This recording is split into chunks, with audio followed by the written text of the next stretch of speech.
So hey guys and welcome back to this rapid review session chapter discussion। आज हम लोग लेने वाले हैं बायोलॉजिकल क्लासिफिकेशन का chapter that is chapter number 2 NCERT class 11। तो सब लोग एनसीईआरटी क्लास 11 के चैप्टर नंबर 2 को जल्दी से निकाल लीजिए, साथ ही साथ अपने नोट्स कॉपी को पेन के साथ रेडी कर लीजिए। तो हम लोग शुरू करेंगे।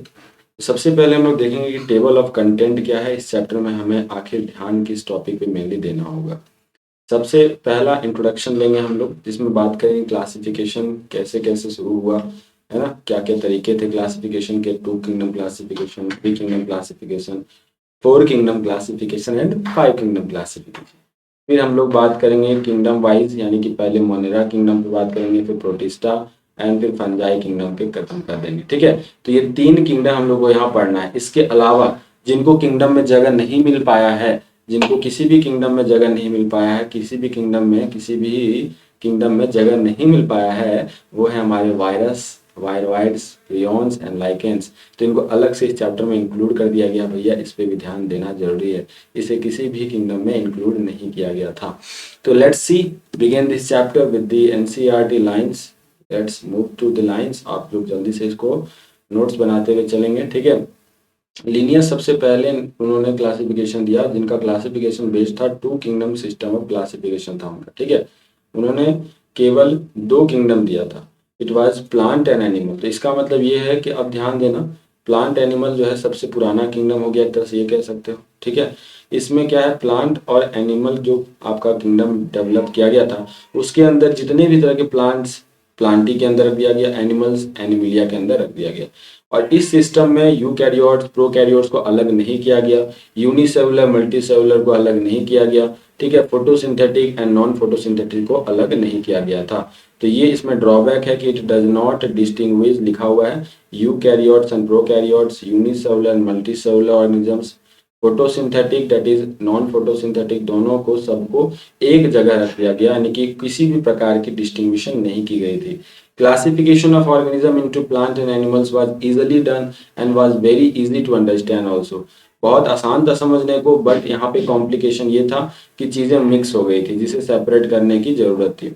So it is hence the 2 kingdom classification used for a long time. बहुत लंबे समय तक ये यूज हुआ, लेकिन ये बाद में पता चला कि इट इज अनएडिक्वेट, मतलब कि ये उतना फ्रूटफुल हमारे लिए नहीं साबित हुआ। ठीक है, तो बाद में आगे चल करके इसके बाद 3 किंगडम क्लासिफिकेशन आया, 4 किंगडम क्लासिफिकेशन आया एंड 5 किंगडम। तो एनसीईआरटी डायरेक्टली 5 किंगडम पे बात कर रहा है, तो we will be dealing with that also, right.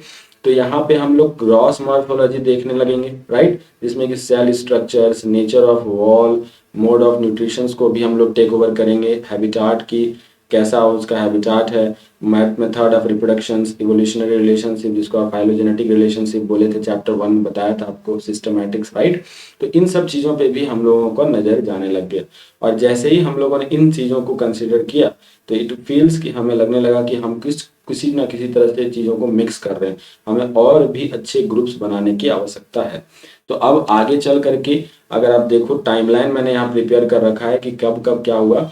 तो अगर हम बात करें लीनियस से पहले, एरिस्टोटल जी ने क्लासिफिकेशन दिया था प्लांट और एनिमल्स का, उसी को मेथड को उसी को इन्होंने आगे किया था।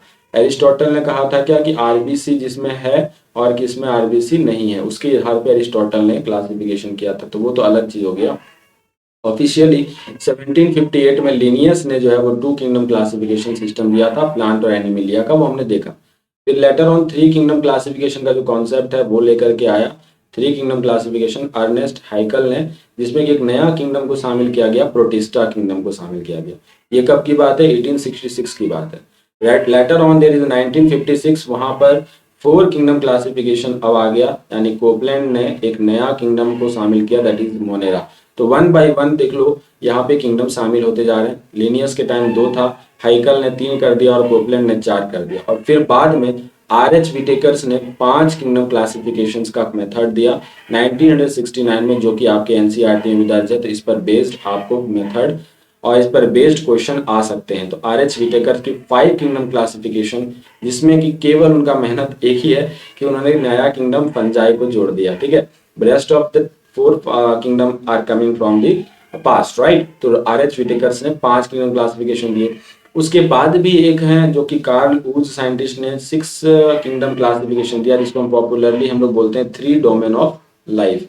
तो ये हमारा आने वाला जो है नेक्स्ट टाइप ऑफ क्लासिफिकेशन है, यानी कि 6 किंगडम क्लासिफिकेशन। एनसीईआरटी और लाइन लिखता है कि अकॉर्डिंगली आप भी कभी अपने तरफ से भी किसी प्रकार की क्लासिफिकेशन दे सकते हो, अगर वाइडली एक्सेप्टेड है तो it will be yours credit, है ना। तो क्योंकि ये इवोल्यूशन के टाइम टू टाइम क्या होता है, जरूरत के हिसाब से चेंज होता चला जाता है। तो क्लासिफिकेशंस नीड्स रेनोवेशंस, राइट। तो उसे रेनोवेट करना आपकी जिम्मेवारी है, हम साइंटिस्ट की जिम्मेवारी है। तो right this way we can say. तो एनसीईआरटी के हिसाब से हम अगर चलें तो 5 किंगडम क्लासिफिकेशन सिस्टम एनसीईआरटी का हम लोग जो है ज़्यादा एक्सेप्टेबल कंसिडर करेंगे। तो यहाँ पे 5 जो है वो है मोनेरा, पहला, दूसरा प्रोटिस्टा, तीसरा फंजाई, चौथा प्लांटी एंड फिफ्थ हो गया एनिमिलिया। तो किस हिसाब से इसको क्लासिफाई किया गया था, तो इसका बेसिस क्या था क्लासिफिकेशन का, तो ये याद रखिएगा CTMRP। CTMRP क्वेश्चन आ जाता है। तो सेल स्ट्रक्चर, थाइलॉइड, ना, organisation, mode of nutrition, reproduction, है ना, method of reproduction and phylogenetic relationship, ये 5 क्राइटेरिया को देखते हुए 5 किंगडम क्लासिफिकेशंस दिए गए थे। पहला मोनेरा, मोनेरा में यूनिसेलुलर रखा गया ऑर्गेनिजम्स, प्रोटिस्टा में भी यूनिसेलुलर, लेकिन मोनेरा में यूनिसेलुलर प्रोकैरियोट्स को रखा गया था और प्रोटिस्टा में प्रोकैरियोट्स के अलावा, प्रोकैरियोट्स के अलावा यूनिसेलुलर यूकैरियोट्स को रखा गया था, ठीक है। फिर बाद में फंजाई, फंजाई में भी मल्टी सेलुलर यूकैरियोट्स है, ठीक है, यहाँ भी मल्टी सेलुलर यूकैरियोट्स है, यहाँ भी मल्टी सेलुलर यूकैरियोट्स। तो फंजाई में फिर क्या अंतर है कि वैसे ऑर्गेनिज्म जिनके सेलवाल होंगे, सेलवाल किस तरह के होंगे, काइटिन के बने सेलवाल होंगे, काइटेनियस सेलवाल होंगे, तो उसे हम फंजाई के कैटेगरी में रखेंगे। प्लांट के अंदर हम लोग किसको कंसिडर करेंगे, जिसके सेलवाल सेल्यूलोजिक सेलवाल होंगे, सेल्यूलोजिक टाइप ऑफ सेलवाल होंगे, autotrophic mode of nutrition show करने वाले होंगे, खुद का भोजन को खुद बनाने वाले होंगे, यानी कि फोटोसिंथेटिक मेनली इसमें हम प्रिफर करते हैं प्लांट के केस में। नेक्स्ट इज एनिमिलिया, जिसमें कि हमारा सेलवाल ही नहीं होता है, एब्सेंट होता है, we people comes under the group of Animalia. तो ये पूरा का पूरा इस तरह से 5 किंगडम दिया गया था, यूनिसेलुलर प्रोकैरियोट्स, यूनिसेलुलर यूकैरियोट्स, फिर मल्टीसेलुलर यूकैरियोट्स, तीनों हैं, बट यहाँ पे फंजाई में सेल वॉल काइटिन का है, प्लांट में सेल वॉल सेलुलोजिक है, और एनिमल में जो सेल वॉल है वो तो है ही नहीं, एब्सेंट। ठीक है बच्चा, यहाँ तक समझ आ गया। अब हम लोग प्रोकैरियोट्स यूकैरियोट्स की बात कर ही रहे हैं, तो लेट्स सी हम लोग डिफरेंस बिटवीन ही कर लेते हैं प्रोकैरियोट्स और यूकैरियोट्स का। तो प्रोकैरियोट्स में डीएनए सर्कुलर होता है, सर्कुलर नेचर का डीएनए होता है, इसमें लीनियर नेचर का डीएनए होता है। इसके न्यूक्लिक मटेरियल्स बहुत ज्यादा आपको क्लियर कट विजिबल नहीं होते हैं, they are not packed inside the nucleus, nucleus type of organs यहाँ पर नहीं होगा। तो हम यहाँ कह सकते हैं कि न्यूक्लियोइड बोलता है उस रीजन को, इंसेपिएंट न्यूक्लियस बोला जाता है, ठीक है। और यहाँ यूकैरियोट्स में हम लोग ठीक ढंग से न्यूक्लियस को ऑब्जर्व कर पाते हैं। यहाँ क्रोमोसोम आपको सिंगल क्रोमोसोम होते हैं या बहुत सारे सेवरल क्रोमोसोम्स होते हैं। इनके जनरली जीनोम जो होते हैं हैप्लॉइड होते हैं, इनके जीनोम हैप्लॉइड नहीं डिप्लॉइड होते हैं, ठीक है बच्चा। यहाँ प्लाज्मिड डीएनए होता है जो कि यहाँ एब्स्टेंट है, यानी एक्स्ट्रा क्रोमोसोमल डीएनए होता है वहां पर, जो कि आपको यूकैरियोट्स में देखने नहीं मिलेगा। हिस्टोन जो कि आपको प्रोकैरियोट्स में एब्सेंट होता है, बट यहाँ पे हिस्टोन क्या होता है, प्रेजेंट होता है। ये साइटोस्केलेटन यहाँ नहीं होता, but it is present in cytoskeleton. In eukaryotes में साइटोस्केलेटन प्रेजेंट होंगे। सेल साइज यूजुअली हम देखें तो प्रोकैरियोट्स के सेल साइज छोटी होती है, अबाउट 0.5 to 100 माइक्रॉन्स, और वहीं आप देखो तो यूकैरियोट्स कंपैरेटिवली थोड़ा बड़ा है, 10 to 150 माइक्रॉन्स। इनके सेल वॉल काफी कॉम्प्लेक्स होते हैं, एंड यहाँ पर आप देखो तो eukaryotes as to that compare of prokaryotes there are being simple cell wall, that किसी किसी में सेल वॉल हो भी सकता नहीं है, ठीक है, नहीं भी हो सकता है, ठीक है। अब यहाँ बात करें राइबोसोम का, तो ये प्राइम डिफरेंस आप लोग जानते हैं, इसका राइबोसोम जो है 70S है और इसका राइबोसोम 80S है। यहाँ 70S का मीन्स क्या हो गया, स्मॉलर यूनिट, एंड अगर लार्जर यूनिट की बात की जाए तो स्मॉलर यूनिट इसका आपको होता है 50 and 30, राइट। अगर हम बात करें स्मॉलर और लार्जर की, तो लार्जर इसका हो गया 50, स्मॉलर हो गया 30, और इसके लार्जर और स्मॉलर यूनिट की बात की जाए तो इसकी लार्जर यूनिट 60S होती है और इसकी स्मॉलर यूनिट जो होती है 40S होती है, ठीक है। Now here we have the no cell organelles, यानी कि जितने भी सेल ऑर्गेनेल्स हैं, endoplasmic reticulum, vacuoles, Golgi body, these are generally absent, but यहाँ आपको यूकैरियोट्स में सेल ऑर्गेनेल्स सेवरल देखने मिल जाएंगे।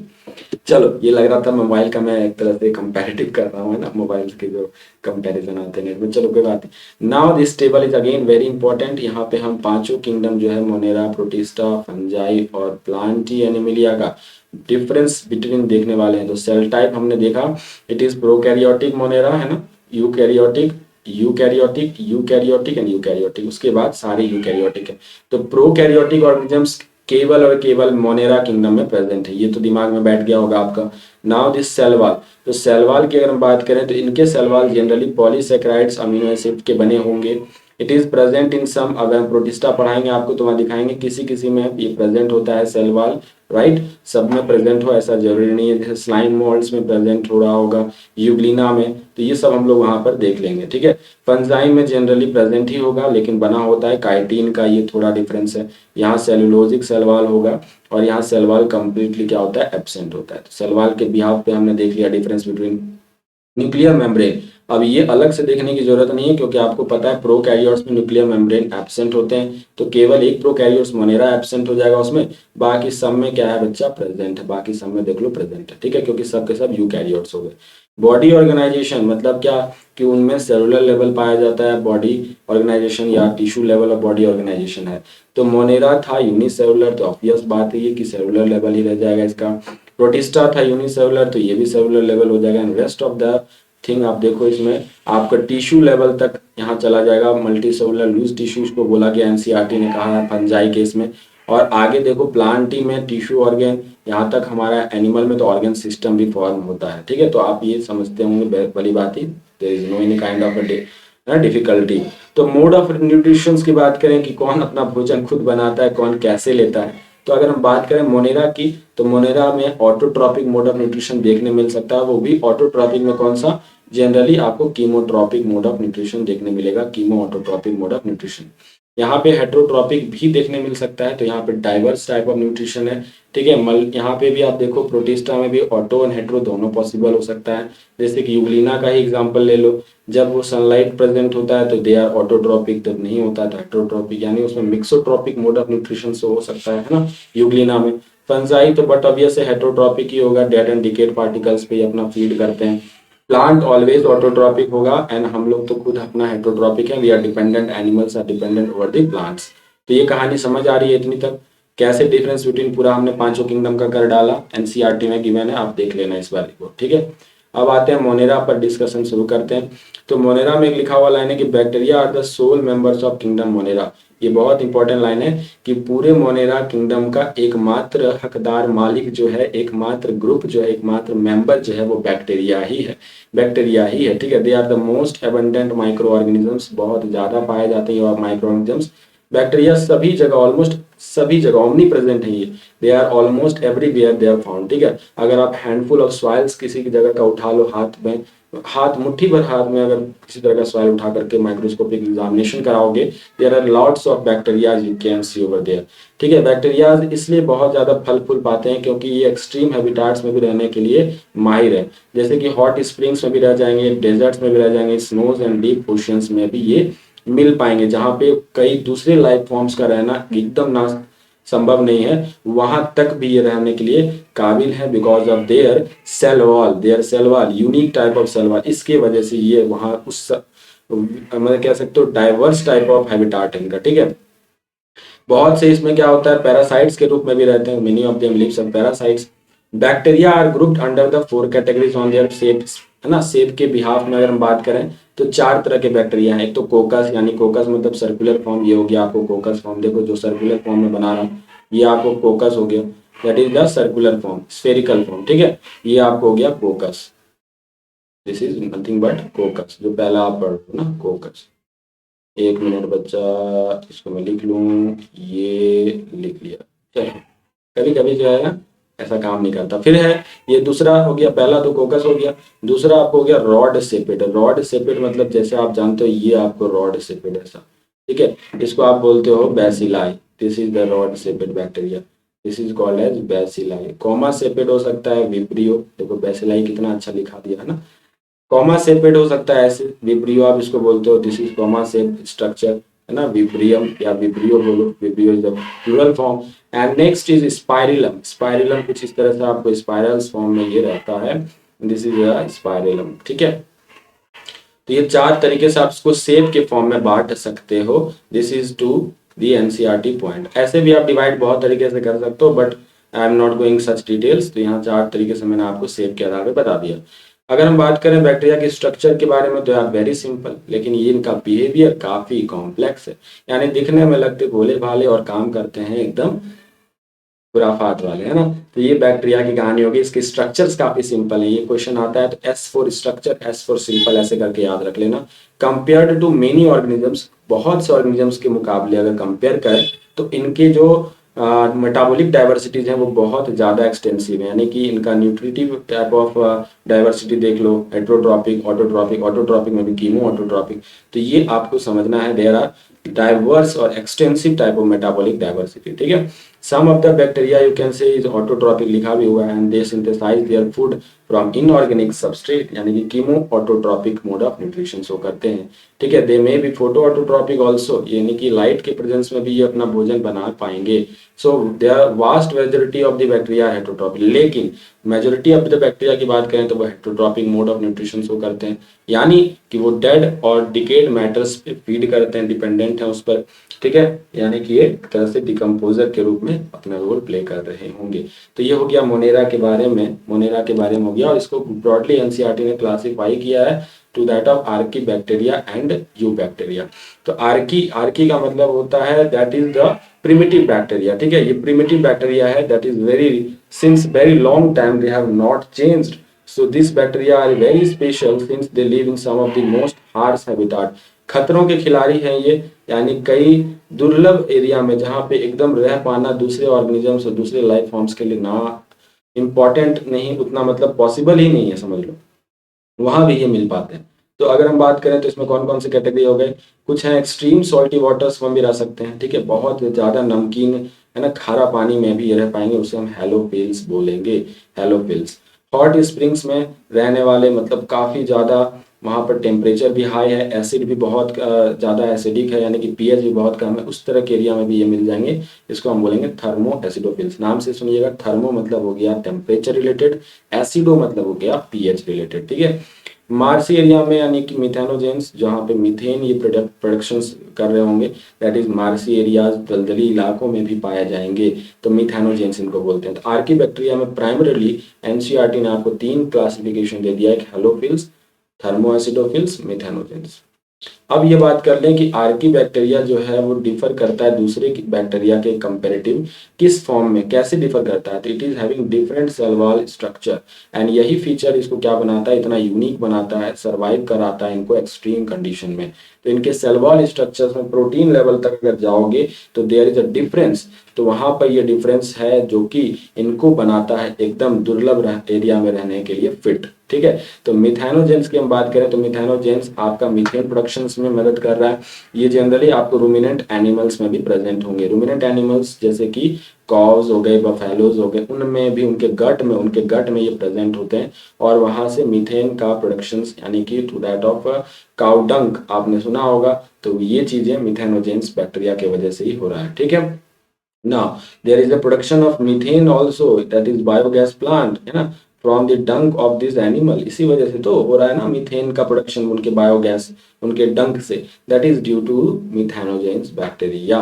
And one of the prime source of energy बनते चला जा रहा है। ये इनोवेटिव टाइप्स ऑफ एनर्जी है। आने वाले अपकमिंग जनरेशंस की तरफ अगर हम झांक करके देखें तो एक of the one of the alternative हो सकता है ये। आर्की बैक्टीरिया हो गया मुन्ना। अब आते हैं यू बैक्टीरिया के अंदर। तो यू बैक्टीरिया के अंदर हमें क्या डिस्कस करना होगा, लेट्स सी एनसीईआरटी ने क्या लिख रखा है ना। There are thousands of different types of eubacteria, बहुत से यू बैक्टीरिया हैं। यू बैक्टीरिया को हम लोग बोलते हैं ट्रू बैक्टीरिया। वो आपका क्या फॉल्स बैक्टीरिया था आर्की बैक्टीरिया, ऐसा नहीं है Munna, that is primitive bacteria. True bacteria, ये आपको यू बैक्टीरिया को थोड़ा अलग दिखाने के लिए बोल दिया गया है। They are characterized by presence of rigid cell wall, है ना, रिजिड सेल वॉल इनमें होगा।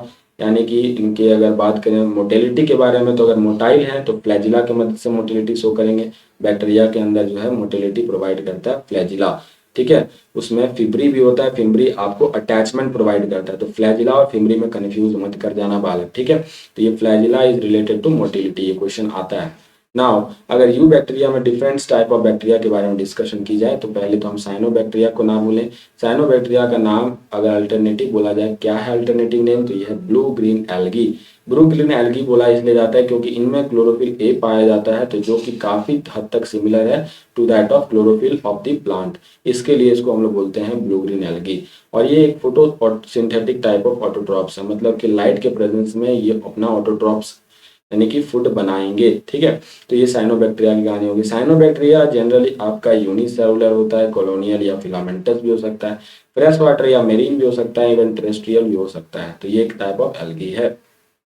इनके कॉलोनीज को जनरली अगर आप देखो तो they are surrounded by gelatinous sheath, है ना, and they often forms a bloom in polluted water bodies. तो वाटर बॉडीज में काफी जो पॉल्यूटेड वाटर बॉडीज है उसमें काफी हद तक ये तुम देखोगे कि फैला होता है, पूरी तरह से भरा होता है ना, कहीं भी दूर दूर तक आप देखो नजर फैला के हरा ही हरा चादर ओढ़ा पड़े दिखाई पड़ता है ना। तो ये आप एक तरह से समझना, वहां पे जो ब्लूम है ना, that bloom is called due to this blue green algae, ठीक है। And some of these organisms can also fix nitrogen, atmospheric nitrogen को भी फिक्स कर सकता है। और ये एटमॉस्फेरिक नाइट्रोजन को जो फिक्स करेगा वो किस तरह के सेल में फिक्स करता है, ये क्वेश्चन कई बार आया है बच्चा। तो यहाँ इंपॉर्टेंट बात है कि they are having specialized cell, जिसको आप कहोगे हेट्रोसिस्ट। हेट्रोसिस्ट है ना, बेस्ट एग्जांपल इसका नोस्टॉक एंड एनाबेना है। हम लोग ये पढ़ेंगे जब नाइट्रोजन फिक्सेशन करेंगे, और वहां दिखाएंगे आपको, है ना, mineral nutrition chapter plant physiology में आपको वहां दिखाऊंगा मैं कि ये जो है वापस रिपीट होगा नोस्टॉक और एनाबेना वाली कहानी। इनमें जो है बायोलॉजिकल नाइट्रोजन फिक्सेशन की कैपेबिलिटी होती है। नाउ नेक्स्ट कैटेगरी जो है वो कीमोसिंथेटिक ऑटोट्रॉपिक बैक्टीरिया की है, जो क्या कि इनऑर्गेनिक सब्सटेंसेस के ऑक्सीडेशन से अपना फूड प्रिपेयर करेंगे। जैसे कि नाइट्रेट्स को ऑक्सीडाइज कर दिया, नाइट्राइट है ना, अमोनिया, इन सबको ऑक्सीडाइज करके वो बनाएंगे।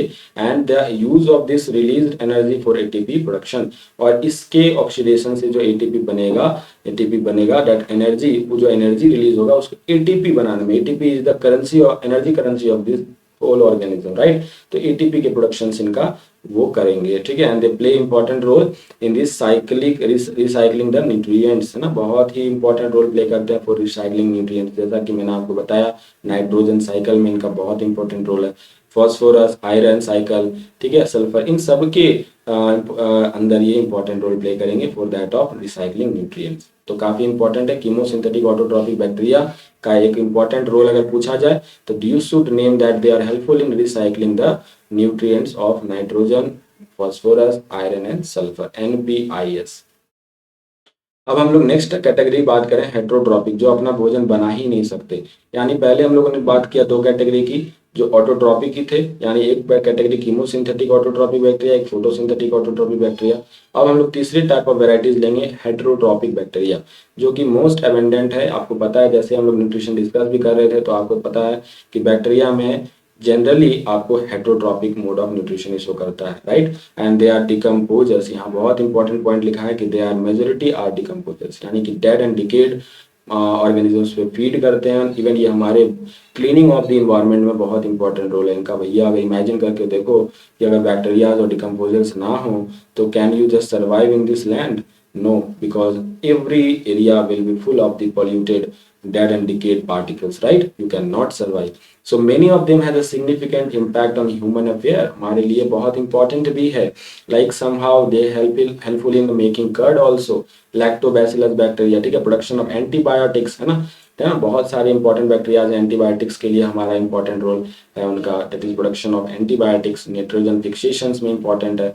कुछ हमारे लिए नुकसानदेह भी हैं, they are friends also, they are foes also, like some are pathogenics, है ना, they cause the diseases damage to the human beings. Crops में बहुत ज्यादा फसलों को प्रॉब्लम्स करते होंगे, फार्म एनिमल्स एंड पेट्स में भी इनका काफी हद तक नुकसान मिल पहुंचता है, right. Cholera, typhoid, tetanus, citrus canker, ये सारे बीमारी जो है ना बैक्टीरिया के द्वारा ही कॉज्ड होते हैं। These are the known diseases of the bacteria. तो ये चीजें हैं कि हमारे लिए अच्छा भी है, नुकसानदेह भी है। नाउ बैक्टीरिया में रिप्रोडक्शन की बात करें तो दे रिप्रोड्यूस बाय फिजन। कैसे रिप्रोड्यूस करता है? फिजन से, ठीक है। एक इंपॉर्टेंट क्वेश्चन यहाँ से बन सकता है, बैक्टीरिया में रिप्रोडक्शन जनरली कैसे मिलता है? फिजन। नाउ कुछ अगर अनफेवरेबल कंडीशन इनको दिखा तो ये प्रोड्यूस करना शुरू कर देते हैं स्पोर्स। अगर अनफेवरेबल कंडीशन मिलता है तो ये स्पोर्स प्रोड्यूस करना शुरू कर देंगे। They also reproduce by sort of sexual reproduction, जैसे कि आप जानते हो है ना, डीएनए ट्रांसफर करके एक बैक्टीरिया से दूसरे बैक्टीरिया में डीएनए ट्रांसफर करने के साथ में ये सेक्सुअल रिप्रोडक्शन भी कर सकते हैं, लेकिन that is a very limited sort of the thing, right. लेकिन जो मेजोरिटी है वो फिजन से आपका जो है बैक्टीरिया रिप्रोड्यूस करता है, ठीक है, समझ आ गया। क्लियर है। सेक्सुअल रिप्रोडक्शन में आप ट्रांसडक्शन, ट्रांसफॉर्मेशन एंड कंजुगेशन, ये 3 चीज आप समझ सकते हो। बट ओवरऑल एनसीईआरटी में ये बातें लिखी हुई है, एक बार एक नजर में आप यूक बैक्टीरिया का जो है पूरा का पूरा फ्लो आप देख सकते हो, आपके सामने इस पेज पर दिखाई पड़ रहा है। पूरी तरह से 3 कैटेगरी में डिवाइड कर दिया। फोटोसिंथेटिक में 2 कैटेगरी हो गए, हेट्रोट्रॉपिक्स में 2 कैटेगरी हो गए, सॉरी हेट्रोट्रॉपिक में 1 कैटेगरी हो गया, ठीक है। तो ये क्लियर हो गया। नेक्स्ट मूव कर जाते हैं। एक छोटा सा डिस्कशन है एनसीईआरटी में माइकोप्लाज्मा के रिलेटेड। तो माइकोप्लाज्मा एक बहुत ही यूनिक टाइप ऑफ ऑर्गेनिज्म है, ठीक है। इसमें क्या होता है, ऐसे ऑर्गेनिजम्स हैं जिसमें lack completely lack cell wall, तो ये सेल वॉल इसमें नहीं होता, है ना। ये स्मॉलेस्ट लिविंग क्रिएचर है, स्मॉलेस्ट लिविंग ऑर्गेनिजम्स है। इसको पीपीएलओ भी बोला जाता है, they are also known as PPLO, pleuropneumonia like organisms, ठीक है। And many mycoplasma are pathogenic in animals and plants. और ये बहुत इंपॉर्टेंट है, this they can survive without oxygen, right. तो इनमें एनाएरोबिक मोड ऑफ आपको जो है रेस्पिरेशन देखने मिलता है। तो ये काफी इंपॉर्टेंट है और ये सारे लाइंस एज इट इज आपको लिख दिए जाते हैं एंड पूछ लिया जाता है इसमें से कौन सा करेक्ट है कौन सा गलत है। तो ये चीजें समझना है। माइकोप्लाज्मा में सेल वॉल एब्सेंट है, स्मॉलेस्ट लिविंग सेल है अकॉर्डिंग टू साइज, देखें पीपीएलओ बोला जाता है इनको, ठीक है। And they can survive without oxygen. और बहुत से mycoplasma they are pathogenic to that of animal and plant also. अब चलो एक बार हम लोग डिस्कस कर लिए हैं you bacteria and Archie bacteria, तो डिफरेंस बिटवीन भी हो जाए। तो डिफरेंस बिटवीन कर लेते हैं। आर्की बैक्टीरिया में आप जानते हो there is simply they are, है ना, इनमें कोई तरह का कॉम्प्लेक्सिटी नहीं था। बट यहाँ पे यू बैक्टीरिया थोड़ा सा एडवांस है, थोड़ा सा कॉम्प्लेक्स है। ये एक्सट्रीम इन्वायरमेंट में रह रहे थे, खतरों के खिलाड़ी थे, याद करो हेलोफिल्स, थर्मासिडोफिल्स, है ना। यहाँ पे ये एवरीवेयर बहुत अपना जो है कंप्लीटली इनका omni present types of habitat है, हर जगह ये पाए जा सकते हैं। इनमें सेलवाल की बात करें तो ये जो सेलवाल हम लोग बोले थे कि बहुत अलग होता है, वो क्या अलग है तो देख लो। इसमें सीडो पेप्टिडोग्लाइकन्स बोलते हैं इसको, सीडो पेप्टिडोग्लाइकन। इसमें पेप्टिडोग्लाइकन और न्यूरामिक एसिड प्रेजेंट होता है। इनके मेम्ब्रेन की बात की जाए, सेल मेम्ब्रेन, तो वो भी जो है यहाँ पे ईथर लिंक्ड होता है। उनका जो मेम्ब्रेन है, उनका लिपिड जो होता है ना, इट इज ईथर लिंक्ड, और यहाँ पे ये एस्टर लिंक्ड होता है। तो ये थोड़ा डिफरेंस बिटवीन आप ध्यान में रखना। इनमें इंट्रॉन्स प्रेजेंट होते हैं और यहाँ इंट्रॉन्स जो होता है वो एब्सेंट होते हैं। ये नॉन इन्फेक्शियस है, किसी भी प्रकार को खतरा नहीं है, हमारे ह्यूमन बॉडी में किसी प्रकार के डिजीज नहीं फैलाते हैं। तो ये बात अच्छी है, लेकिन थोड़े बहुत यहाँ पर ये इन्फेक्शियस वाले बात है यहाँ पे, जो कि यू बैक्टीरिया में आपने देखा, कॉलेरा, टाइफाइड, सिट्रस कैंकर वगैरह देखा था, राइट। तो ये डिफरेंस बिटवीन कंप्लीट। नेक्स्ट हम लोग बात करेंगे kingdom of protista. Protista kingdom, याद करो इसका फीचर क्या था, यूनिसेलुलर यूकैरियोट्स। क्या था, यूनिसेलुलर यूकैरियोट्स थे। डन। अब इसमें बात करें तो कौन कौन से डिफरेंट इसमें क्लासेस आ जाएंगे। तो यहाँ पर हम लोग देखते हैं कि there are chrysophytes, dinoflagellates, euglenoids, है ना, and slime moulds and protozoans. ये 5 डिफरेंट कैटेगरीज हम लोग को यहाँ पढ़ना है। तो CDESP ऐसे याद रख लेना, CDESP, chrysophytes, dinoflagellates, euglenoids, slime moulds and protozoans, ये हम लोगों को यहाँ पढ़ना है प्रोटिस्टा के अंदर। Let's begin with chrysophytes. उससे पहले एनसीईआरटी ने कुछ लिखा है प्रोटिस्टा के बारे में, देख लो। तो सारे सिंगल सेल यूकैरियोट्स आ जाएंगे प्रोटिस्टा के अंदर, है ना। बाउंड्री इसका बहुत हद तक वेल डिफाइंड नहीं है ना, वेल डिफाइंड नहीं है बाउंड्री, क्योंकि इसमें फोटोसिंथेटिक्स टाइप ऑफ प्रोटिस्टेंस भी हैं, एंड जो कि शायद प्लांट में होने चाहिए थे, राइट। तो ये चीजें थोड़ा सा अटपटी सी लगती है। क्राइसोफाइट्स, डिनोफ्लैजिलेट्स इनमें आपको इंक्लूड किए गए हैं, यूग्लिनोइड्स इंक्लूड किए गए हैं, स्लाइम मोल्ड्स और प्रोटोजोन्स को इंक्लूड किया गया है। Members of Protista are primarily aquatic, generally आपका जो है वो एक्वेटिक है ये। And this kingdom forms a linkage between the other kingdoms, यानी कि जो प्रोटिस्टा है एक तरह से वो लिंक बनाता है with that of Monera and to three other मतलब फंजाई, प्लांट एंड एनिमिलिया। इनके बीच में एक लिंक का ये काम करता है। क्यों? क्योंकि rest of the plant, Animalia and fungi are eukaryotes, है ना, and it is also eukaryotes. तो यहाँ से हम लोग एक तरह से लिंक बनाया हुआ है ये प्रोटिस्टा किंगडम, ठीक है। तो being eukaryotes the protistan cell body contain well defined nucleus, बिल्कुल रहेगा। आपके यूकैरियोट्स होने के साथ साथ ये प्रॉपर्टी ऑटोमेटिक शामिल हो जाती है। एंड कुछ मेम्ब्रेन बाउंड ऑर्गेनेल्स भी होंगे। सम हैव फ्लैजिला आल्सो और cilia for their locomotion. Protista usually reproduce asexual और सेक्सुअल, है ना, इनमें देखने मिलेगा दोनों तरह के reproductions involving cell fusion and zygote formation. तो ये तरह आपका एक छोटा सा इंट्रोडक्शन प्रोटिस्टा के बारे में। Next is chrysophytes. Let's begin with chrysophytes. चलिए पहला इसका जो कैटेगरी है वो क्राइसोफाइट्स का हम लोग देख लेते हैं। What is that? Given in the NCERT. So this group will includes, तो क्राइसोफाइट्स में इंक्लूड होता है डायटम्स एंड डेस्मिड्स। तो ये काफी इंपॉर्टेंट हो गया पहले तो कि क्या क्या इसमें इंक्लूड है क्राइसोफाइट्स में। मेरे साथ बोलते चलो फटाफट, डायटम्स एंड डेस्मिड्स। अब ये सुनना, ये कहाँ पाए जाते हैं? They are found in fresh water as well as in marine water. तो फ्रेश वाटर और मैराइन वाटर आपको पता है, it is well clear to you. Marine water जो हो गए सॉल्टी वाटर्स लाइक ओशियंस, है ना, सीज। और फ्रेश वाटर्स में आ जाएंगे आपके river, ponds, lakes, that can be also, है ना। दीज आर माइक्रोस्कोपिक, बहुत हद तक आपको दिखाई नहीं पड़ सकता, and float passively in the water current. ठीक है, पानी के बहाव के साथ ये बहते चले जाते हैं, अपना खुद का इनका कोई तरह का एफर्ट नहीं होता। That is they are floating, though so called as plankton. Most of them जो होते हैं वो फोटोसिंथेटिक होते हैं। Most of them in diatoms. अगर हम बात करें डायटम्स की, तो देखो ये डायटम्स ऐसा होता है ना, आप देखे होंगे साबुन की डिबिया जिसमें साबुन रखते हो आप, है ना, जिसमें आप सोप रखते हो, वो एक तरह से ओपन हो करके तो कैसे फिट होता है। तो there is also similar thing इनका सेल। डायटम्स की बात करें तो the cell wall forms two thin overlapping cell. उनमें एक तरह से दो ओवरलैपिंग सेल्स होते हैं which fit together as in case of soap box. जैसे सोप बॉक्स होता है उसके जैसा ये फिट हो जाता है। इनके वॉल्स जो होते हैं वो ना सिलिका के बने होते हैं। तो इनका जो सिलिका का नेचर होता है, वो सिलिका का नेचर है और ये होता है कि वो इनडिस्ट्रक्टिबल होता है, मतलब वो टूटने से भी नहीं टूटेगा। तो ये काफी हद तक इनडेस्ट्रॉयबल है, मतलब इनको आप नष्ट नहीं कर सकते। अगर नष्ट नहीं कर सकते तो सोचो कि कई सालों तक अगर ये आपका डिपॉजिट होते चला जाएगा, तो diatoms left behind for large amount of cell wall deposited in their habitat. मतलब इनके हैबिटाट में काफी समय तक ये जो है इनके वॉल्स जो उनका जो इंडेस्ट्रक्टिबल है, यानी कि वो आपको नष्ट नहीं हो रहा है, तो काफी समय तक वो क्या होते हैं, जमा होते चले जाएंगे। And they accumulated billions of years, और वो कहलाता है डायटोमिशियस अर्थ। दैट इज नोन एज डायटोमिशियस अर्थ। ठीक है, क्लियर है। और इनका नेचर कैसा होता है इस डायटोमिशियस अर्थ का, मतलब एक तरह से ये मिट्टी है जो कि खुरखुरी होती है। तो ये बीइंग ग्रिटी, ये ग्रिटी मतलब हो गया कि इनका जो नेचर होता है रफी होता है, इसलिए ये पॉलिशिंग में यूज होता है, filtration of oils and syrup में यूज होता है। तो ये काफी इंपॉर्टेंट हो जाएगा इसका यूज अगर पूछ दिया जाए डायटोमिशियस अर्थ का। तो ये जनरली पॉलिशिंग में यूज होंगे। तो पॉलिशिंग में दे विल बी रफ, तो ये पॉलिशिंग में यूज होते हैं, फिल्ट्रेशन में भी यूज होते हैं। डाई एटम्स को यहाँ पे लिखा गया they are chief producers in the ocean. तो ये अपने आप में फोटोसिंथेटिक कर रहे हैं, तो ये चीफ प्रोड्यूसर्स हैं ओशियंस में। एक तरह से इंपॉर्टेंट है इनका क्या, प्रोडक्शंस का एक बहुत बड़ा जिम्मेवारी मिल चुका है इनको, राइट। तो ये हो गया क्राइसोफाइट्स में मेनली हमने यहाँ पे डायटम्स के बारे में काफी कुछ सीखा है। नेक्स्ट हमारा जो और हमारा कैटेगरी है in the protista only, it is dinoflagellates. तो डिनोफ्लैजिलेट्स मोस्टली मेराइन होंगे, फोटोसिंथेटिक होंगे, ये बात तो समझ आ रही है। They appear as yellow, green, blue, brown, है ना, डिपेंडिंग कि उसमें कैसा पिगमेंट है, मेन पिगमेंट उनमें क्या है उसके हिसाब से।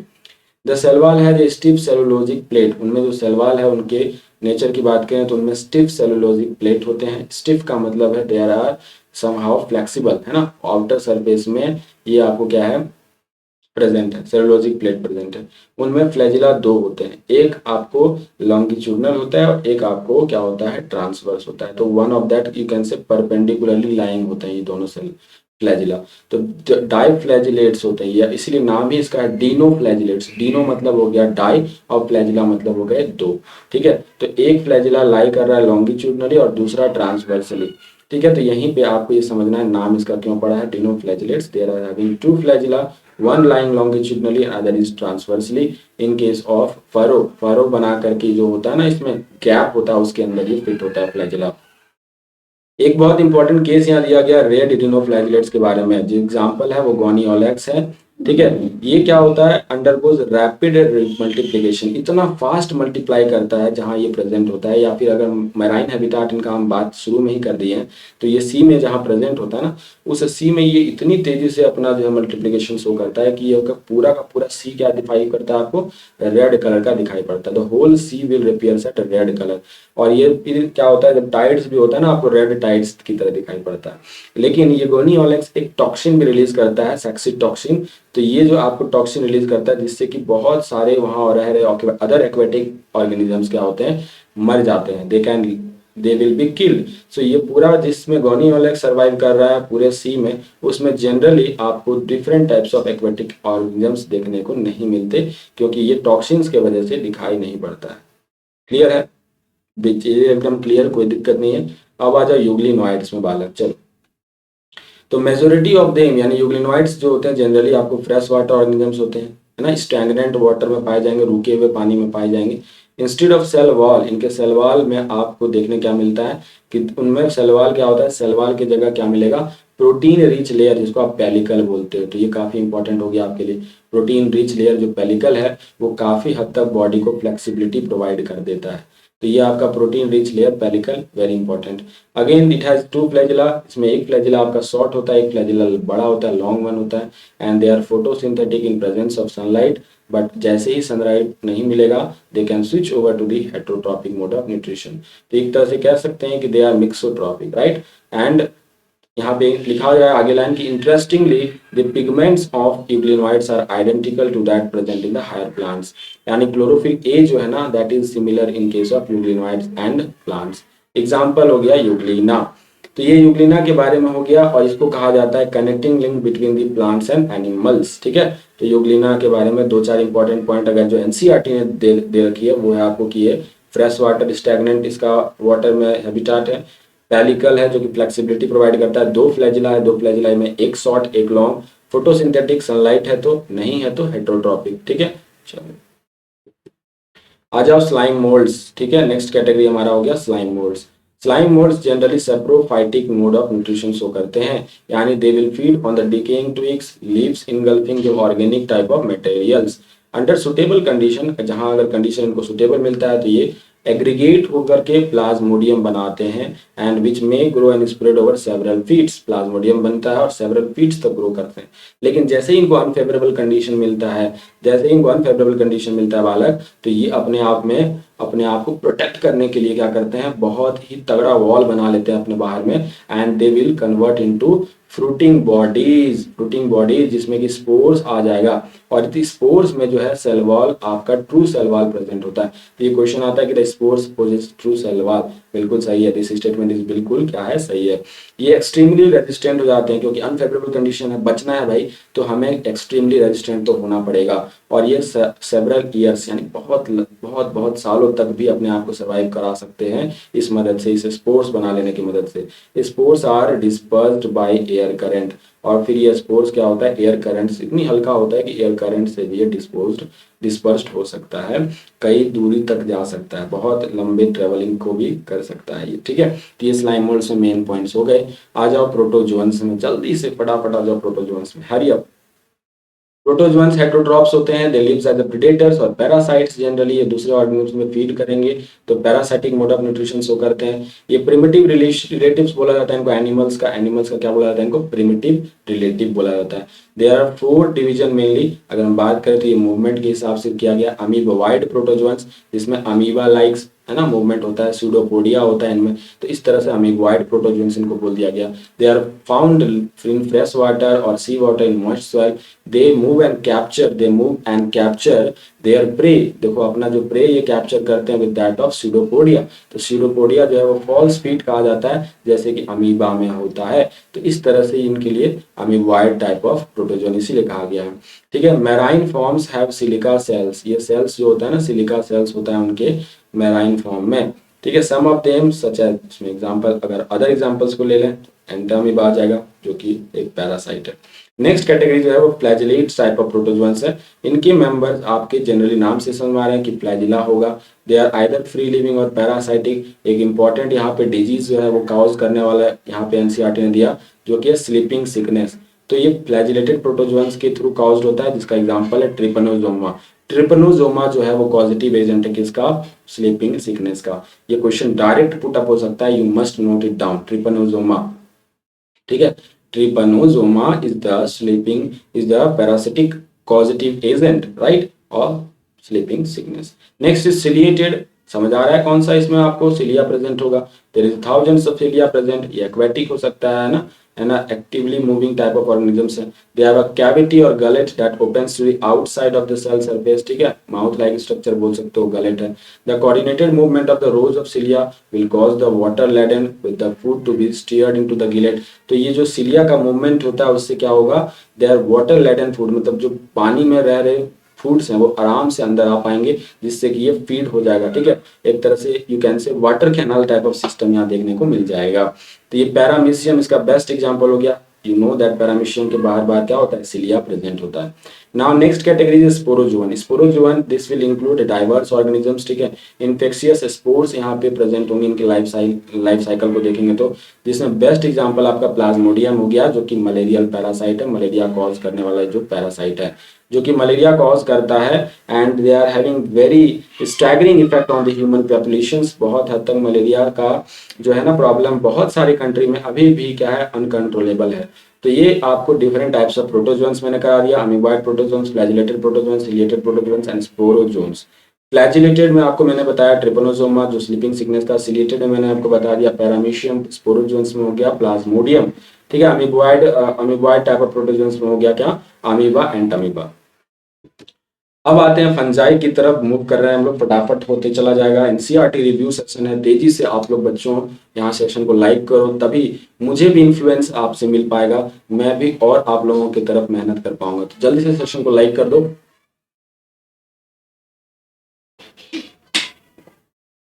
तो फंजाई जो हम लोग यहाँ पे स्टार्ट करने वाले हैं, फंजाई के बारे में बताओ जल्दी से। तो ये आपके यूकैरियोटिक हो गए, मल्टी सेलुलर हो गए, loose body type of organization है, लूज बॉडी टिश्यू, एंड ये heterotrophic mode of nutrition show करते हैं। सेलवाल की बात करें तो काइटिनेशियस सेलवाल इसमें प्रेजेंट होता है। ठीक है, तो ये मेन पॉइंट्स इसके फंजाई के हम लोग यहाँ पर अंडरलाइन कर लेते हैं फटाफट। तो ये एक unique kingdom of heterotrophic organisms हैं, ठीक है, they are having great diversity in morphology and habitat. इनके हैबिटाट और मार्फोलॉजी के हिसाब से देखें तो ग्रेट डाइवर्सिटी मिलता है। जो हम लोग मशरूम खा रहे हैं that is also it is fungi, ठीक है, toadstools these are the fungi. White spot जो हम लोग मस्टर्ड के लीव्स पर देखते हैं वो भी एक पैरासाइटिक फंगस की वजह से ही होता है।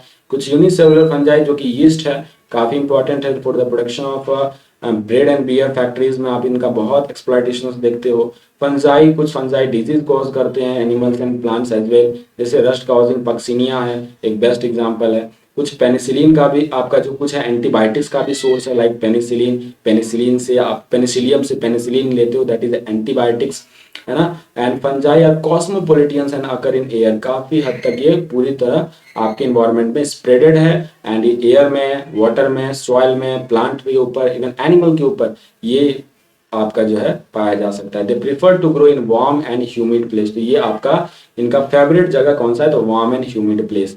तो क्या आपको लगता है कि will you able to keep that food in the refrigerator, तो आपका ये वहां पर फंजाई हो पाएगा, नहीं हो पाएगा, राइट।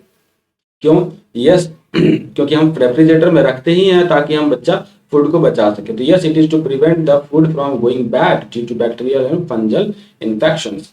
तो फंगल इन्फेक्शन से हम लोग, बैक्टीरियल इन्फेक्शन से हमारा फूड जो है इन्फेक्ट ना हो, इसीलिए तो हम फ्रीज में रखते हैं। रेफ्रिजरेटर में टेम्परेचर काफी लो होता है, तो वार्म एंड ह्यूमिड वहां पे क्लाइमेट नहीं मिलेगा, तो फंजाई ग्रो नहीं कर पाएगा। डन। अब यहाँ पे आ जाओ आगे, एनसीईआरटी ने कुछ एक और दो पैराग्राफ इस पर दिया है कि अगर हम यीस्ट को छोड़ दें तो बाकी सारे फंजाई आपके फिलामेंटस मल्टीसेलुलर होते हैं, लेकिन यीस्ट आपको क्या है, वो यूनिसेलुलर है। तो ये काफी इंपॉर्टेंट हो जाता है, एक ही आपका जो है फंजाई है जो कि यूनिसेलुलर है, दैट इज यीस्ट। ठीक है, their body consist of a long cylinder thread like structure called hyphae. उनके बॉडी में एक लॉन्ग थ्रेड लाइक स्ट्रक्चर होते हैं, हाइफी बोलते हैं उसको। एंड जो नेटवर्क ऑफ हाइफी है उसको माइसेलियम बोला जाता है। नेटवर्क ऑफ हाइफी को क्या बोला जाता है, माइसेलियम बोला जाता है। Some hyphae are continuous tubes filled with multinucleated type of cytoplasm, जिसको हम लोग सिनोसाइटिक हाइफी बोलेंगे। और किसी में आपका सेप्टेट रहेगा, क्रॉसवाल्स प्रेजेंट रहेगा, तो उसमें आपका मल्टीन्यूक्लिएट साइटोप्लाज्म देखने नहीं मिलेगा। तो ये सिनोसाइटिक हाइफी क्या होता है, let me draw and show you. जैसे कि सपोज दैट ये एक हमारा जो है आपका एक मिनट में पेन ले लूँ। हाँ, suppose that this is your hyphae, ठीक है, एक ये हाइफी हो गया, इनमें आपको ये सेल्स प्रेजेंट है बहुत सारे, ये न्यूक्लियस प्रेजेंट है, बट इनमें सेप्टेट नहीं है। अगर सेप्टेट होता तो ये हम लोग क्या पाते कि दे आर डिफरेंट। जैसे मैं सेपरेट यहाँ बना दिया, जो बाउंड्री बना दिया तो ये अलग कर देना ना न्यूक्लियस को, तो ये आपके क्या हो गए, यहाँ पे देखो तो ये multi nucleate type of cytoplasm है, बट यहाँ पे आप देखो तो एज सच सेपरेट प्रेजेंट होने की वजह से यहाँ पे क्या है, मल्टी न्यूक्लिएट कंडीशन नहीं है। तो ये मल्टी न्यूक्लिएट कंडीशन नहीं है भैया, और ये आपको मल्टी न्यूक्लिएट कंडीशन यहाँ जनरेट इस वजह से हो रहा है क्योंकि सेपरेट एब्सेंट है, ठीक है, वॉल्स एब्सेंट है, क्रॉस वॉल्स एब्सेंट है। हो गया डन, यहाँ पर चीजें क्लियर हो गई आपको। Now the cell wall of the fungi are composed of chitin and polysaccharide। तो ये चिल्ला चिल्ला के चीख चीख करके मैं बोल रहा हूँ पहले से भी कि इनका जो सेल वॉल्स होता है ये फंजाई का वो काइटिन और पॉलीसेकेराइड से बना होता है। फंजाई हेटरोट्रॉपिक है, कोई दूसरा मोड है नहीं इसके पास, ऑटोट्रॉपिक का तो सवाल ही नहीं उठता। तो ये अपने जो है फूड कहाँ से एब्जॉर्ब करते हैं, soluble organic matter from dead substrate and hence are called saprophytes, ठीक है। इनको सैप्रोफाइट्स कैटेगरी में रखा गया क्योंकि dead and decomposed type of substances पर फीड करते हैं। They depend on the living organisms and animals because if अगर ये डेड नहीं फीड करके लिविंग ऑर्गेनिजम्स पे डिपेंडेंट हैं तो ये parasitic mode of nutrition show कर रहे होंगे। Somehow they are also symbionts. जब हम एल्गी के साथ इसका सिम्बायोसिस देखते हैं तो उसे लाइकेंस में बोलते हैं। लाइकेंस हम लोग आगे डिटेल में पढ़ेंगे भी चैप्टर के एंड में। एंड कुछ ऐसे फंजाई हैं जो कि हायर प्लांट्स के रूट्स के साथ सिम्बायोसिस शो करते हैं, उसको माइकोराइजा कैटेगरी में रखा जाता है। तो ये आपको क्या हो गया, फंजाई का इंट्रोडक्शन हो गया। जैसे कि अब बात करें रिप्रोडक्शन इन फंजाई, अगर हम रिप्रोडक्शन की बात करें तो ये वेजिटेटिव मीन्स यानी कि फ्रेगमेंटेशन, फ्यूजन्स, बडिंग, इन सब से ये रिप्रोडक्शंस भी कर सकते हैं। एसेक्सुअल मेथड भी है रिप्रोडक्शंस करने का। इनमें रिप्रोडक्शंस का एक तरह से कह सकते हो डाइवर्स टाइप ऑफ है ना कैटेगरी है। तो आपको वेजिटेटिव मीन्स भी है, fragmentation, fusion and budding. Asexual reproductions भी है जो कि स्पोर्स के थ्रू हो जाएगा, स्पोर्स के थ्रू हो जाएगा, जैसे कि लाइक कॉनेडिया और स्पोरेंजियोस्पोर्स है ना, और जू स्पोर्स, कॉनेडिया, स्पोरेंजियोस्पोर्स और जू स्पोर्स। सेक्सुअल रिप्रोडक्शंस भी देखने मिलता है लाइक ऑफ पू स्पोर्स, एस्कोस्पोर्स एंड बेसिडियोस्पोर्स। तो देख लेना यहाँ पे स्पोर्स काफी हद तक जू स्पोर्स में भी है, कंफ्यूज मत कर जाना, इट इज एसेक्सुअल मेथड। जू स्पोर्स एसेक्सुअल है और सेक्सुअल मेथड्स में आपको पू स्पोर्स, एस्कोस्पोर्स एंड बेसिडियोस्पोर्स आ रहे हैं। There various spores are produced in distinct structures, that is for fruiting bodies, यानी ascospores, आपको जो एस्कोस्पोर्स है वो आप देखोगे एस्कोमाइसिटिस के अंदर, बेसिडियोस्पोर्स है वो देखोगे बेसिडियोमाइसिटिस के अंदर। तो ये डिफरेंट डिफरेंट फ्रूटिंग बॉडीज में आपको अभी बताऊंगा जब धीरे धीरे हम लोग क्लासेस शुरू कर रहे होंगे फंजाई का। सेक्सुअल साइकिल में इसका जो है जनरली 3 स्टेप होता है, ये क्वेश्चन यहाँ से पूछा जाता है। 3 स्टेप कौन कौन सा होता है? तो सबसे पहले फ्यूजन ऑफ प्रोटोप्लाज्म होता है। प्रोटोप्लाज्म पहले तो फ्यूज करता है, 2 गैमेट्स होते हैं इनमें, एक मोटाइल एक नॉन मोटाइल। तो ये गैमेट्स का फ्यूजन जो होता है किसका होता है? प्रोटोप्लाज्म का। उसको प्रोटोप्लाज्म फ्यूजन को हम लोग बोलते हैं प्लाज्मोगैमी। अगर 2 न्यूक्लियाई फ्यूज करेंगे उसको हम लोग फिर बाद में जो नेक्स्ट स्टेप है वो कैरियोगैमी का हो गया। तो पहले प्रोटोप्लाज्म फ्यूज किया, प्रोटोप्लाज्म हो गया, उसके बाद न्यूक्लियस फ्यूज करेगा। And next is meiosis. Meiosis होना जरूरी, अदरवाइज ये हमारा डिप्लॉयड ही रह जाएगा। तो हमें हैप्लॉयड स्पोर्स फॉर्म करने के लिए क्या करना होगा? मियोसिस करना होगा, रिडक्शनल डिवीजन करना होगा। नाउ अगर हम यहाँ देखें, यही बात हो रही है कि अगर हमारा जो स्टेप वाइज प्रोसेस है उसमें आपका पर्टिकुलरली ये जो आपका फ्यूजन था जो कैरियो पे, यहाँ पे आपने जो कैरियोगैमी देखा था, उसके बाद मियोसिस होने में अगर टाइम लग जाए तो उसके बीच में एक स्टेप हमें एक particular that is dikaryotic stage हमें मिल जाएगा, राइट। जैसे ही मान लो कि आपका प्लाज्मोगेमी हुआ, कैरियोगेमी हुआ और मियोसिस में अगर टाइम रह गया, ठीक है, अगर टाइम रह गया, कुछ समय लग गया, तो उस कंडीशन में आपके n+n फेज डेवलप कर जाएंगे, डाइकैरियोटिक फेज डेवलप कर जाएंगे, जिसमें कि 2 न्यूक्लियाई प्रेजेंट होंगे पर सेल। ये कंडीशन कहलाता है डाइकैरियोन कंडीशन, जो कि डाइकैरियो फेज ऑफ द फंगस कहलाता है। तो फेज इज कॉल्ड डाइकैरियो फेज, जो कि जनरली आपको इस तरह के फंगस में होगा। इसका एग्जांपल अगर बोला जाए कि डाइकैरियोन का एग्जांपल दीजिए तो it is ascomycetes and basidiomycetes, यानी ए और बी। ए बी में आपको जो है ये देखने मिल जाएगा डाइकैरियोन टाइप ऑफ फेज, ठीक है। Like then later on the parental nuclei fuse and the cell becomes diploid, तब जाके diploid होता है। and then further it is fruiting bodies in which the reduction division will occur and leading to the formation of haploid spore। बाद में ये सब कुछ normal हो जाता है, there is no issue, right। Next हम बात करें तो मार्फोलॉजी ऑफ माइसेलियम के आधार पे, मोड ऑफ स्पोर फॉर्मेशन के आधार पे, फ्रूटिंग बॉडीज के आधार पे, तो ये इन चीजों के बेस्ड हम लोग क्या कर रहे हैं, किंगडम फंजाई को डिफरेंट क्लासेस में डिवाइड कर रहे होंगे। ठीक है, किसके इसके बेस्ड, तो मार्फोलॉजी ऑफ माइसोलियम, ठीक है, mode of spore formations and fruiting bodies के बिहाफ पर। तो फंजाई को डिवाइड किया गया है बेसिकली आपको 4 कैटेगरीज में। ठीक है, यहाँ पे आप देख सकते हो phycomycetes, ascomycetes, basidiomycetes and Deuteromycetes.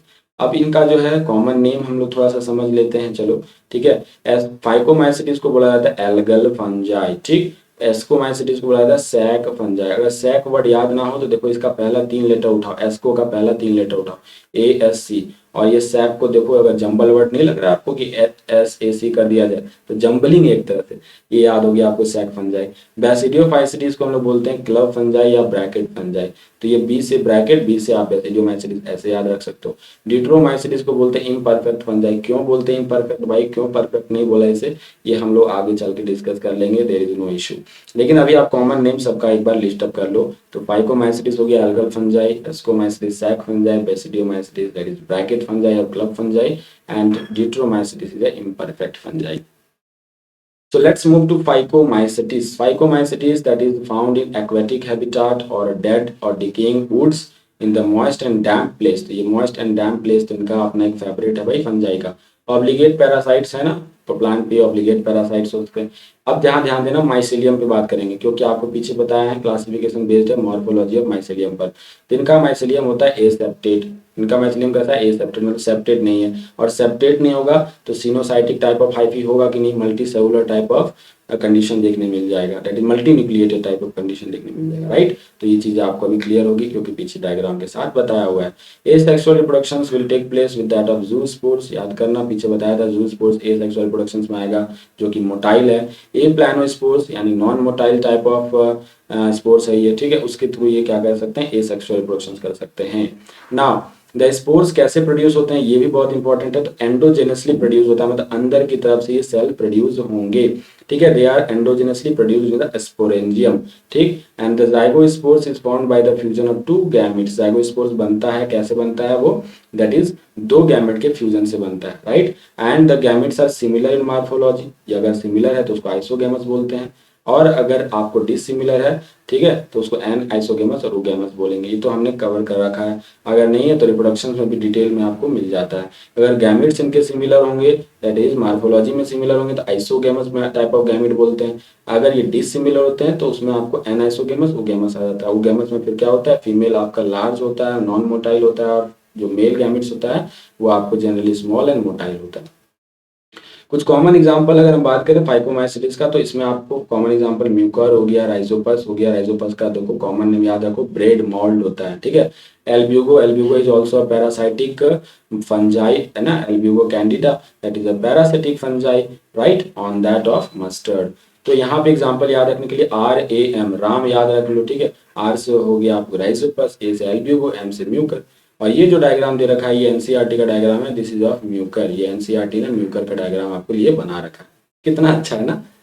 Clear भी नहीं हो रहा है डायग्राम में, कोई बात नहीं। तो ये चीजें आपको ध्यान देनी फाइकोमाइसिटिस के बारे में कि माइसेलियम इसका एसेप्टेट है, सिनोसाइटिक हाइफी है, एसेक्सुअल रिप्रोडक्शंस होते हैं जो स्पोर्स है ना, ए प्लानोस्पोर से एंडोजिनस टाइप ऑफ इसमें स्पोर्स का प्रोडक्शन होता है, ठीक है। जाइगोस्पोर्स बनते हैं तो 2 गैमेट्स से बनते हैं, the gametes will be different types of morphology है, तो एनाइसोगेमस, ओगेमस, एंड अगर सिमिलर मॉर्फोलॉजी में तो isogamous. Common examples RAM that is Ram, Rhizopus, Albugo and Mucor. चलो, now this ascomycetes, let's begin with that of ascomycetes. ascomycetes का common name sac fungi बता दिया है, जिसमें आपके मल्टीसेलुलर पेनिसिलियम्स आ जाते हैं, कुछ यीस्ट आता है दैट इज यूनिसेलुलर, है ना।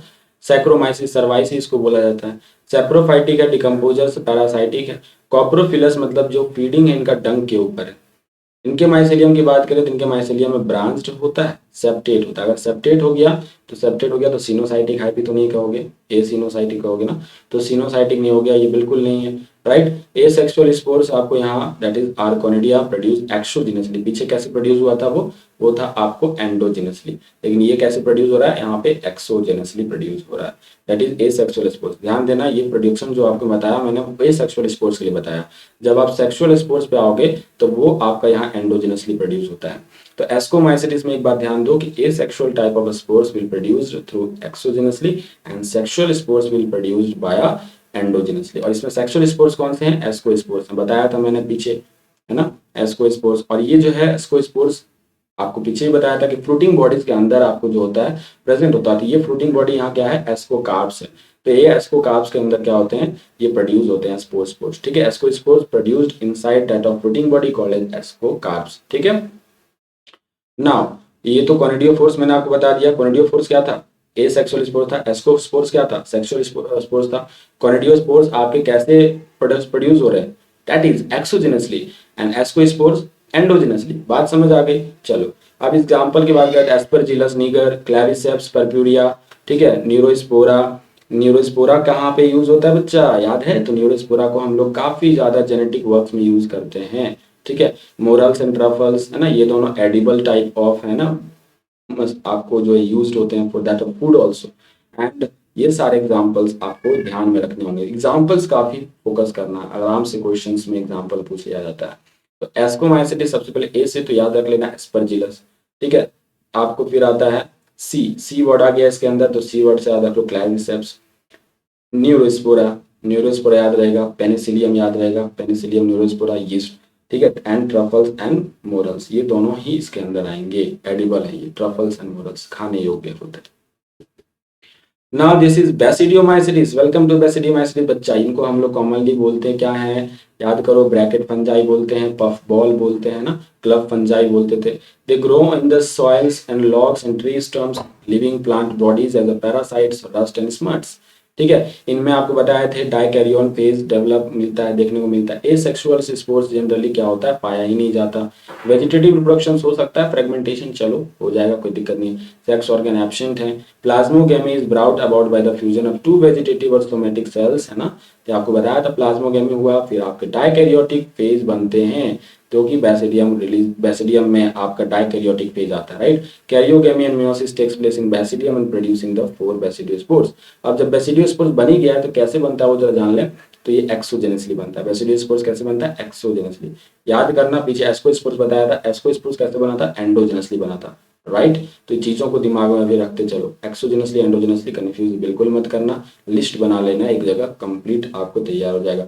तो बेसिडियोस्पोर्स एक्सोजेनसली हो गया, ठीक है, प्रोड्यूस्ड होंगे ऑन द बेसिडियम, बेसिडियम में प्रोड्यूस होते हैं। और इनका जो फ्रूटिंग बॉडीज है जिनके अंदर ये स्पोर्स प्रेजेंट होंगे, दैट इज बेसिडियोकार्प। जैसे कि एस्कोस्पोर्स एस्कोकार्प्स, उसी तरह से बेसिडियोस्पोर्स बेसिडियोकार्प। एग्जांपल की बात कर लो तो एगैरिकस, जो कि मशरूम आप बहुत पसंद करते हो, खाते हो ना, and ustilago smut, smut that is disease again, ये पक्सिनिया रस्ट डिजीज अगेन। तो ये जो स्मट है, स्मट में याद रखना, स्मट जो है पूछा जाता है स्टिलैगो कॉज करता है, रस्ट कौन कॉज करता है ये भी पूछा जाता है, तो पक्सिनिया। ये दो चीज बहुत ज्यादा पूछा जाता है। एग्जाम्पल डन, एग्जाम्पल डन, कोई दिक्कत यहाँ तक। अब आप डिट्रोमाइसिटिस पे चलो, ले चलो तुझे डिट्रोमाइसिटिस की ओर। अब इनको इम्परफेक्ट फंजाई क्यों बोला था? ये रीजन देखो, बिकॉज ओनली द एसेक्सुअल और vegetative phase of this fungi are known. क्योंकि इनका जो एसेक्सुअल फेज है वो ही केवल नोन है। इनके सेक्सुअल फॉर्म को जैसे ही स्टडी किया जाता है या डिस्कवर किया जाता है तो फिर वो क्लियरली क्या होता है, दूसरे क्लास में जाके बिलोंग कर जाता है। मतलब कि डिट्रोमाइसिटिस का नाम करके वो एस्को या बेसिडियोमाइसिटिस में चला जाता है। तो ये बड़ा अजीब सा लगता है, बट ये जब तक इसके एसेक्सुअल रिप्रोडक्शन पर डिस्कस होता है, एसेक्सुअल फेज पर डिस्कशन होता है, तब तक तो ये फंजाई के बारे में सब कुछ नोन है। लेकिन जैसे ही वेन दे द एसेक्सुअल के अलावा यानी सेक्सुअल फॉर्म में जैसे आएंगे फंजाई का, were discovered, they are moved to the classes they rightly belong to, दूसरे क्लास में चले जाएंगे। इट इज ऑल्सो पॉसिबल, इनका ये पॉसिबिलिटी भी हो सकता है कि that asexual and vegetative phase have been given one name, है ना, have been given one name and placed under Deuteromycetes। Sexual stage को हम लोग क्या कर रखे हैं, दूसरे स्टेज पे प्लेस कर रखे हैं। तो ये एक तरह से इम्परफेक्ट फंजाई है। पूरी तरह से ये पर्टिकुलर ऐसा नहीं बोल सकते कि ये फंजाई इसी कैटेगरी में आएगा, हो सकता है उसका सेक्सुअल फेज जो है किसी दूसरी कैटेगरी में बिलोंग कर जाए। तो ये चीजें हैं, इसी वजह से उसको इम्परफेक्ट फंजाई बोलते हैं। Later when the linkage were stabilized the fungi were correctly identified and moved out of the Deuteromycetes। ठीक है, जैसे ही बाद में स्टेब्लिश किया गया, जैसे लिंकेज तैयार होता है तो फंजाई को हम दूसरे डिट्रोमाइसिटिस के अलावा दूसरे ग्रुप में डाल देते हैं। Once a perfect, that is sexual stage of this member of Deuteromycetes were discovered, they were often moved to Ascomycetes या Basidiomycetes। मतलब जैसे ही सेक्सुअल स्टेज इनका जो है डिस्कवर्ड होता है तो ये ऑटोमेटिकली इनका जो है पूरा कैरेक्टरिस्टिक्स मैच करने लग जाता है विद दैट ऑफ एस्को या बेसिडियो डिपेंडिंग ऑन द ना सिचुएशन। तो ये deuteromycetes reproduce only by asexual spores, यानी सेक्सुअल की यहाँ बात मत करना, सेक्सुअल स्पोर्स यहाँ आपको एग्जिस्ट ही नहीं करता। कॉनिडिया के थ्रू ये क्या होता है, इनका रिप्रोडक्शन होता है एसेक्सुअल फेज में। माइसिलियम इसका सेप्टेट और ब्रांच्ड है, ठीक है। माइसिलियम सेप्टेट हो गया तो सिनोसाइटिक हाइफी हो ही नहीं सकता, आपको ए सेप्टेट मिला था फाइकोमाइसिटिस में, बाकी इधर आपको सेप्टेट ही मिलता चला जा रहा है। Some members that is saprophytes हो सकते हैं, पैरासाइटिक हो सकते हैं, लेकिन ज्यादातर मेंबर्स जो होते हैं वो डिकम्पोजर्स होते हैं, they help in mineral cycling. Example की बात करें तो ऐसे याद रख लेना, CAT कैट, सी से हो गया कोलेक्टोट्रैकम, ए से Alternaria and D for trichoderma, ठीक है। ये तीन एग्जाम्पल आपको ऐसे ही याद हो जाएंगे। चलो done. So we have completed this fungi group, fungi kingdom भी हमारा कंप्लीट होता है। चलो फटाफट यहाँ से लाइक बटन दबा देना जो लोग भी नए जुड़े हो।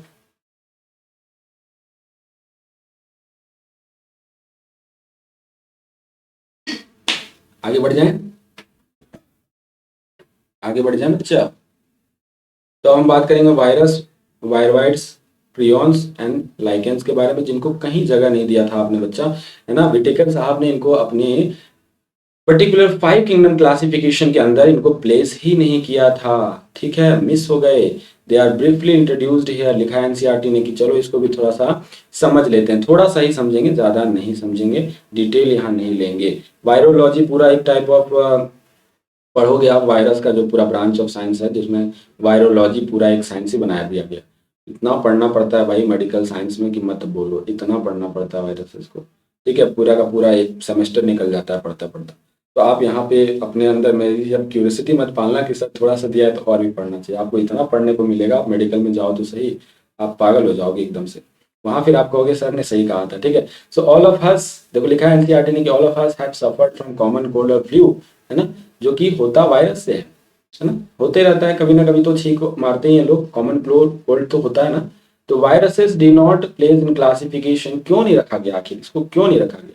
तो सवाल उठता है कि ट्रूली लिविंग नहीं है, कंसीडर इसको हम लोग नहीं करते with that of truly living, मतलब जैसे ही ये लिविंग बीइंग के कांटेक्ट में आते हैं they just adapt their mechanisms and will becomes living, लेकिन outside that of living structures ये एक तरह से inert crystalline structures के रूप में बिहेव करते हैं।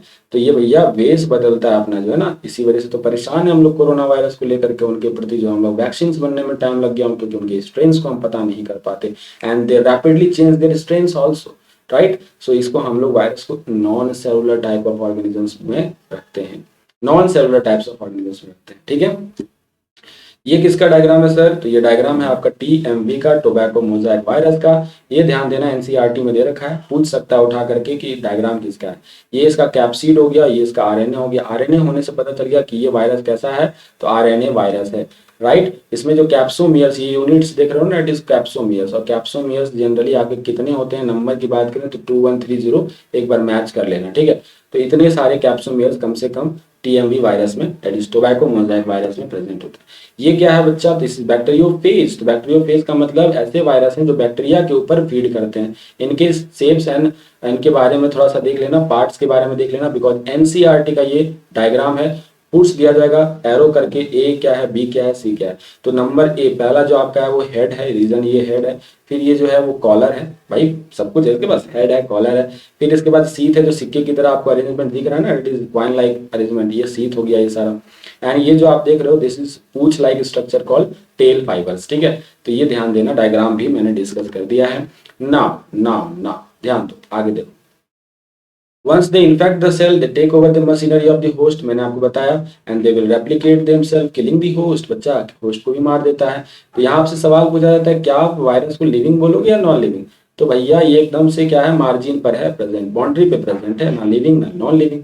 आगे देखो, तो वायरस जो टर्म था वो दिया गया था किसके द्वारा बच्चा, तो वायरस टर्म जो दिया गया था लुइस पास्चर के द्वारा दिया गया था, जिसका मीनिंग होता है वेनम और पॉइजनस फ्लूइड, ठीक है। The name virus that means venus और poisonous fluid was given by Dmitri Ivanovsky, ठीक है। डेमेट्री आइवानस्काई, ये आइवानस्काई के द्वारा दिया गया है, ठीक है। नेम, ओके, यहाँ पे name that means venom and poisonous fluid was given by Dmitri Ivanovsky. Okay done, कोई दिक्कत नहीं। एनसीईआरटी ये थोड़ा सा आप एक बार कंफर्म कर लेना। तो ये डेमेट्री आमनस्काई ना साइंटिस्ट, यहाँ देखो 3 साइंटिस्ट के बारे में है, एक एम.डब्ल्यू. बेजरनिक है और एक डब्ल्यू.एम. स्टैनले है। ये तीनों साइंटिस्ट ने क्या क्या समझा था वो थोड़ा समझ लो। तो डेमेट्री आमनस्काई ने क्या किया, सर्टेन माइक्रोब्स को उन्होंने क्या किया और रिकॉग्नाइज किया जो कि एक कॉजल ऑर्गेनिजम्स थे किस मोजैक डिजीज ऑफ टोबैको का, ठीक है, टोबैको का मोजैक डिजीज के पॉजिटिव एजेंट थे वो, और ये काफी हद तक बैक्टीरिया से स्मॉलर पाए गए। कैसे, जब बैक्टीरिया का लेवल का साइज बनाया गया था, फिल्टर प्रूफ पेपर बनाया गया, उसको भी ये पास कर गए, तो ये अंदाजा लग गया कि ये बैक्टीरिया से भी साइज में क्या है, छोटे हैं। तो ये डेमेट्री आवानस्काई की खोज है। बात समझ आ गई। Next is बेजरनिक। बेजरनिक ने फिर क्या देखा था, बेजरनिक ने डेमोन्स्ट्रेट किया एक्सट्रैक्ट ऑफ इन्फेक्टेड प्लांट्स, मतलब जो इन्फेक्टेड प्लांट्स था उनका एक्सट्रैक्ट लिया। जो टोबैको प्लांट था उनका भी रोल टोबैको प्लांट पर ही है, उसका जो एक्सट्रैक्ट था वो दूसरे प्लांट जो हेल्दी प्लांट है उसको भी इन्फेक्ट कर दे रहा था। ठीक है, तो ये जो है इसने कहा कि भैया ये तो ऐसा फ्लूइड है जो कि मतलब दूसरे यानी हेल्दी प्लांट्स को भी इन्फेक्ट कर दे रहा है। तो ये एक infectious type of living fluid है, तो इसका नाम दिया गया कॉन्टैजियम वीवम फ्लूइडम। ठीक है, कॉन्टैजियम मतलब क्या, कॉन्टैक्ट, ऐसा कुछ लग रहा है ना, ये थोड़ा अलग लैंग्वेज है। तो इसका मीनिंग ब्रैकेट में एनसीईआरटी ने लिखा है that is infectious living fluid, यानी ये लिविंग फ्लूइड है और ये इन्फेक्ट कर सकता है दूसरे को। ये खोज है बेजरनिक की। बात समझ आ गई। ऐसे क्वेश्चन आ सकता है बेजरनिक, या फिर पूछ सकता है contagium vivum fluidum that was demonstrated by which of the scientist. ये पूछ सकता है डेमेट्री आवानस्काई, ठीक है, एम.डब्ल्यू. बेजरनिक और डब्ल्यू.एम. स्टैनले। लेकिन डब्ल्यू.एम. स्टैनले और डेमेट्री आवानस्काई ने नहीं करके इसे खोज किया था इन्फेक्शियस लिविंग फ्लूइड के बारे में एम.डब्ल्यू. बेजरनिक ने। अब बात करते हैं डब्ल्यू.एम. स्टैनले, इसने क्या देखा, तो ये देखा कि वायरस को हम क्रिस्टलाइज्ड कर सकते हैं। ठीक है, क्रिस्टलाइज कर सकते हैं, that is largely of protein, they are inert outside their specific host, क्योंकि होस्ट के बाहर ये खुद ही क्रिस्टलाइज्ड हो जाते हैं। तो ये वायरस जो होते हैं वो ऑब्लिगेट पैरासाइट है। अगर पैरासाइट बात करें, ऑब्लिगेट मतलब ये डेफिनेटली पैरासाइटिक मोड ऑफ आपका जो है न्यूट्रिशन शो करना ही पड़ेगा, अदरवाइज इनका एग्जिस्टेंस ही नहीं होगा ना, क्योंकि इनको होस्ट चाहिए ही चाहिए। आइए बात कर लेते हैं, थोड़ा सा और डिस्कशन है बच्चा, don't worry. In addition to proteins, viruses also contain genetic material, यानी कि इसमें न्यूक्लियस टाइप ऑफ प्रोटीन भी है, protein as well as nucleus, इसलिए हम लोग बोलते हैं न्यूक्लियो प्रोटीन टाइप ऑफ, है ना। तो वायरस यहाँ लिखा हुआ है देखो, a virus is a nucleo protein, यानी कि ये टर्म याद रखना, न्यूक्लियो प्रोटीन काफी काम आएगा। अच्छा, ये जो आपका जेनेटिक मटेरियल हो सकता है वो डिपेंड करता है, it can be the DNA, it can be the RNA, लेकिन ऐसा नहीं होगा कि दोनों प्रेजेंट होगा। There is no any virus which will contain both RNA और डीएनए, दोनों ही प्रेजेंट होना that is not possible. Genetic material is infectious, ठीक है, तभी तो ये अपना जो है रिवर्स ट्रांसक्रिप्शन करके जेनेटिक मटेरियल को दूसरे का इन्फेक्शियस कर देते हैं ना। In general viruses that infect plant, देखो जो प्लांट को जनरली अगर हम इन्फेक्ट करता है वायरस का देखें ना, तो जनरल में देखा गया है कि वो सिंगल स्ट्रैंडेड आरएनए होते हैं जो प्लांट को कर रहे होते हैं, लेकिन जो एनिमल को कर रहे होते हैं इनफैक्ट वो जनरली आपका सिंगल या डबल स्ट्रैंडेड डीएन आरएनए और डबल स्ट्रैंडेड डीएनए। देखो डीएनए तो डबल स्ट्रैंडेड ही है, आरएनए आपके सिंगल और डबल स्ट्रैंडेड में भी पॉसिबल। प्लांट को आपका जो है इन्फेक्ट करने वाला जो वायरस है वो जनरली आपको सिंगल स्ट्रैंडेड आरएनए मिलेगा, जबकि एनिमल को जो इन्फेक्ट करता है विट में भी वेराइटीज हो सकता है वहां पे, सिंगल या फिर डबल स्ट्रैंडेड आरएनए या डबल स्ट्रैंडेड डीएनए। तो जैसे कि हम बात करें बैक्टीरियोफेज, बैक्टीरियोफेज जो ऐसा वायरस है जो बैक्टीरिया को क्या करता है, इन्फेक्ट करता है, उसमें डबल स्ट्रैंडेड डीएनए वायरस है वो। ये तो कम से कम याद रखना, एनसीईआरटी का है, तो डबल स्ट्रैंडेड वायरस है वो, है ना। The protein coat that is capsid is made up of many sub units called capsomeres, जो अभी आपको बताया था TMV virus, tobacco mosaic virus, और दैट कैप्सो जो प्रोटीन कोट है वो आपको प्रोटेक्ट करता है न्यूक्लिक एसिड को। These capsomeres are arranged in helical form, ये जो कैप्सोमियर्स आपने पीछे देखा था वो कैसे अरेंज था, हेलिकल फॉर्म में हो सकता है, पॉलीहेड्रल फॉर्म में हो सकता है, ज्योमेट्रिक फॉर्म में अरेंज हो सकता है, that can be the varieties also. Viruses कैसे कैसे डिजीजेस कॉज करते हैं, you are aware of that, जैसे कि मम्स हो गया, स्मॉल पैक्स है ना, small pox, herpes diseases, herpes virus के द्वारा कॉज होते हैं, इन्फ्लुएंजा, इन्फ्लुएंजा, ये सारे डिफरेंट टाइप्स ऑफ आपको वायरल डिजीज हो गए। AIDS is all known to you, ये कहीं छुपा नहीं है, आप सबको पता है ads is a viral disease, it is also caused by virus, HIV virus के द्वारा। प्लांट्स में भी डिजीजेस फॉल है ना, there is lots of viral disease like mosaic formation, leaf rolling या कर्लिंग होता है, येलोइंग एंड वेन क्लियरिंग, ये पूरा जो है different types of virals infections का सिम्टम हो गया, राइट। जैसे mosaic formation, leaf rolling, curling, yellowing, vein clearing, है ना, dwarfing, stunted growth, these are the viral infected plant symptoms। चीजें क्लियर है यहाँ तक, कोई डाउट? अब आ जाते हैं, वायरस हमारा हो गया वायरोवाइड्स के बारे में। अब सुनना थोड़ा, वायरोवाइड्स को पहले करने से पहले मैं आपको बता दूं, तो वायरस के लिए मैंने आपको बोला था this is nothing but nucleoprotein, यानी कि ये न्यूक्लियोप्रोटीन मतलब कि जेनेटिक मटेरियल है एज वेल एज प्रोटीन है। वायरोवाइड्स क्या होता है बच्चा? तो वायरोवाइड्स जो होता है ना, एक मिनट में लिख लूं पहले। हाँ, जो वायरोवाइड्स होता है उनमें आपको क्या होता है, केवल और केवल जेनेटिक मटेरियल होता है, प्रोटीन नहीं होता। और प्रियॉन्स क्या होता है? प्रियॉन्स में आपको केवल और केवल प्रोटीन्स होते हैं, जेनेटिक मटेरियल नहीं होता। तो इसमें न्यूक्लियो प्रोटीन होते हैं, वायरोवाइड्स में केवल आपको जेनेटिक मटेरियल होते हैं और प्रियॉन्स में केवल प्रोटीन होते हैं। अब इसी चीज को आपको यहाँ समझा रहा हूँ मैं, ध्यान देना, और कुछ भी नहीं है। डन। तो वायरोवाइड्स जो है वो डिस्कवर पहली बार किसने किया था? टीओ डीनर ने किया था 1971 में। टीओ डीनर ने एक नए इन्फेक्शियस एजेंट को खोजा जो कि वायरस से भी स्ट्रॉन्ग है। देखो, डेमेट्रिया वनस्काई ने ऐसे खोजा था जो कि बैक्टीरिया से स्मॉल था, और डीनर ने फिर ऐसा खोजा जो वायरस से भी स्मॉल निकल गया, जो कि कॉज करता मिला पोटैटो स्पिंडल ट्यूबर डिजीज। यहाँ पे देखो वायरोवाइड का एक डिजीज दिया हुआ है, पोटैटो स्पिंडल ट्यूबर डिजीज, जो कि एक फ्री आरएनए था। मतलब फ्री आरएनए मतलब कि प्रोटीन को लैक करता है, ये चीज मैंने आपको यहाँ बताया। देखो, आरएनए है केवल, तो प्रोटीन को लैक करेगा, यानी न्यूक्लिक मटेरियल केवल प्रेजेंट होता है, there is no any kind of protein code. ठीक है, दैट जो कि वायरस में पाया जाता था, इसीलिए इसका नाम वायरवाइड रखा है। मतलब वायरस में ना पाया जाने वाला कुछ चीज होगा, इसलिए वायरवाइड। आरएनए जो वायरवाइड का होता है ना, वो आपको जनरली अगर हम बात करें, कंपेयर करें विद दैट ऑफ वायरस, तो वो लो मॉलिक्यूलर वेट का पाया गया। Next is prions. तो प्रियॉन्स मैंने आपको बताया it is kind of infectious neurological diseases cause करता हुआ पाया गया। ठीक है, एंड ये जो आपको होता है वो एबनॉर्मली फोल्डेड प्रोटीन्स का पाया गया, दैट इज इन्फेक्शियस प्रोटीन्स इनको हम लोग बोलते हैं। ठीक है, इन्फेक्शियस प्रोटीन्स जो कि similar to the size of viruses, this agent is similar to the size of virus. देखो, वायरवाइड्स जो है वो स्मॉलर है वायरस से, लेकिन प्रियॉन्स जो है वो आपको similar to the size of virus है। कुछ डिजीजेस की बात करें जो कि प्रियॉन्स कॉज करते हैं, तो वो हो गया BSE, that is bovine spongiform encephalopathy. ठीक है, जिसको मैड काउ डिजीज भी बोलते हैं in cattle, mad cow disease, ये आपको कैटल में होता है। एंड उसके कुछ और वेरिएंट की बात करें तो यार जैकॉब्स डिजीज, सी जे डी, उनके जो सिमिलर वेरिएंट्स हैं वो ह्यूमन में जो कॉज करते हैं वो सी जे डी कॉज करते हैं, that is again that is Jacob disease. ठीक है, सी आर जो स्ट्रेन डिनोट कर रहा है, तो C R Jacob disease. Lichens मैंने आपको बताया था विद दैट एल्गी, जब आपने देखा था सिम्बायोटिक एसोसिएशन है फंगाई और एल्गी का, तो एल्गी और फंजाई जब सिम्बायोटिक एसोसिएशन शो करते हैं तो ये लाइकेंस बनता है।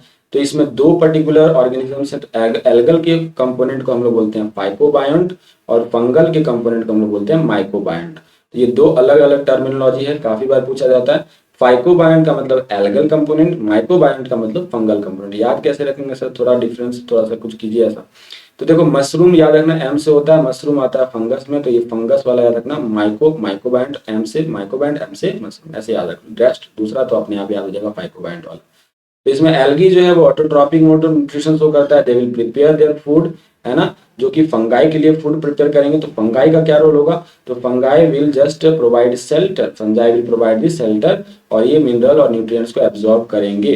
न्यूट्रिएंट्स और मिनरल्स को एब्जॉर्ब करके क्या एल्गी को देंगे, उसी न्यूट्रिएंट्स को यूज करेगा एल्गी और फूड प्रिपेयर करेगा। लेकिन आपको मैं बता दूं, जैसे ही आप क्लोज एसोसिएशन में जाओगे और लाइकेंस को नेचर में देखोगे, तो आप कभी ये इमेजिन नहीं कर पाओगे ना, इतना क्लोज एसोसिएशन है इनका कि आप ये इमेजिन भी नहीं कर सकते कि वहां पे दो डिफरेंट टाइप्स ऑफ ऑर्गेनिज्म रह रहे हैं, एल्गी और फंजाई, इतना टाइट कॉम्बिनेशन इनका। So it can never be imagine that they have two different organism within them. And also important thing कि लाइकेंस जो होते हैं बहुत ही अच्छे पॉल्यूशन इंडिकेटर होते हैं। पॉल्यूशन इंडिकेटर मतलब जहां पे प्रदूषण होगा ये वहां ग्रो ही नहीं करते, यानी कि लाइकेन जहां ग्रो कर रहा है तो ये हमें अच्छी बात है कि वहां मतलब समझ लो प्रदूषण कम है, they are good pollution indicator, that is they do not grow in the polluted areas. Right, तो ये लाइकेंस के बारे में हो गया, प्रियॉन्स डिस्कस कर लिया, वायरवाइड्स डिस्कस कर लिया, वायरस डिस्कस कर लिया बच्चा। ठीक है, so this was the end, we have completely discussed the entire NCERT biological classification. Hope you like this session. ठोक देना बच्चा लाइक, और फ्रूटफुल कमेंट्स भी कर देना, सेशन को शेयर कर देना। And you can contact me in the Instagram as well, you can contact me in the Instagram. किसी प्रकार की डाउट हो तो मुझे आप इंस्टाग्राम पे देख लेना, फॉलो कर लेना, सुशील_कुमार मिश्रा। ठीक है, कोई भी डाउट हो आप। एक बात और मैं बताना चाहता हूँ बच्चा, आप अपने नोट्स खुद प्रिपेयर भी कर रहे हो, यानी कि मैं आपको जो अंडरलाइन करा रहा हूँ, हाईलाइट करा रहा हूँ, उसको आप नोट्स बनाते चलो। शुरुआत में इस सेशन में कहा था नोट्स बनाना बच्चा, नोट्स काफ़ी इंपॉर्टेंट होंगे, खुद के नोट्स ही काम आएंगे। ठीक है, तो आप मुझे अपने नोट्स मेल कर देना। If you are preparing the notes, आप मुझे अपने नोट्स को जरूर से जरूर मेल करना। I will be giving you the some kind of fruitful suggestion की और अच्छा नोट्स कैसे बना सकते हो, क्योंकि अभी शुरुआत है प्रिपरेशन में, आप अभी उतरे हो तो चलो नोट्स मुझे दिखाते चलो। अब मैं अपना मेल आईडी आपको प्रोवाइड कर देता हूँ, वहाँ पे जरूर से जरूर आप मेल करना। मैं चाहता हूँ आप बच्चे मेल मुझे करें। I will be seeing that notes personally and will give you reply in the mail also. तो मेल में आपको जरूर रिप्लाई करूंगा। आप मेरा मेल लिख लो, सुशील कुमार मिश्रा 123456@gmail.com। ठीक है, तो आपका मेल मुझे चाहिए ही चाहिए। मेल में क्या होना चाहिए, नोट्स होना चाहिए, अदरवाइज मैं आपके नोट्स को ही वेलकम कर पाऊंगा। डाउट्स वाउट्स आपको नहीं पूछना। मेल में डाउट्स के लिए अलग सेंटर है हमारा, तो वो आप मार्क्स ऑफ लर्निंग ऐप से जा करके मेल वगैरह चेक कर लेना जो कि डाउट्स के लिए। Thank you so much guys, मिलते हैं नेक्स्ट सेशन में। प्रोबेबली हम लोग 12 का भी 2-4 सेशन ले लेते हैं, पैरेलली चलते हैं लेके 12 का भी। Thank you so much.